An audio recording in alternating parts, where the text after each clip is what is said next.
I'm going to show you how to cook a perfect steak.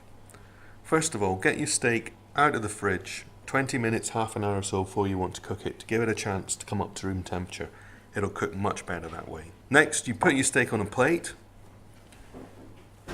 drizzle with a little bit of olive oil. Don't need to use the expensive stuff, just a good cheap olive oil because you're going to be cooking with it. Sprinkle of salt, sprinkle of black pepper. Now, turn the steak over, do the same thing again.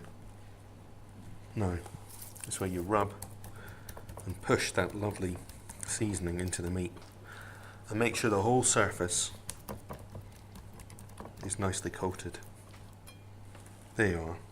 Your steak's now ready to go in the pan. So when your pan's hot, lift your steak up, and I'm just going to lay it in the pan like that.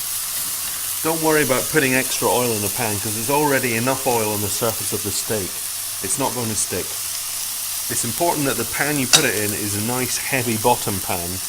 That means the steak's going to get really good heat off it and it's not going to cool the pan down as opposed to the other way round.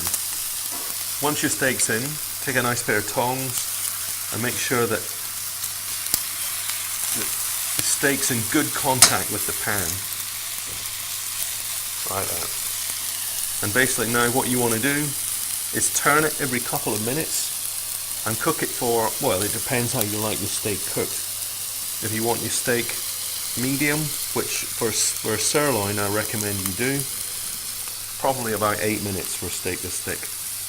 Turning every minute. Should be taking on a little bit of colour in the bottom, yep. A few seconds longer, then we'll turn it. There we go.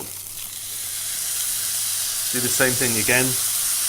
Press the steak down with your tongs to make sure it's in good contact with the pan. Don't be tempted to shake it about, just leave it be and it'll start building that beautiful caramel up on the surface of the meat. That's what's going to make it taste great. I'm just going to lift it up now and sear it on the side, on the fat, just to help get that fat a little bit crispy. Then it's much nicer to eat. See that fat coming out? It's melting out of the steak.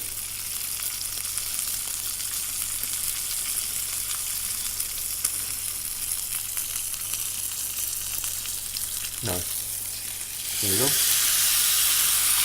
See the difference that made?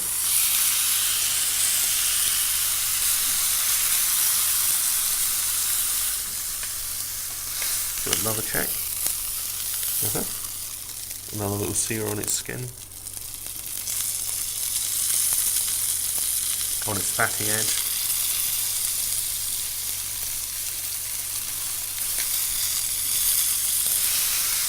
That's been about 6-7 minutes now. I'll give it one more minute and then I think it'll be time to come out. I know it's cooking. When I press the meat I feel how firm it is and I know that it's well on its way. That's the steak ready now. So I'm going to lift it out and pop it on a plate to rest.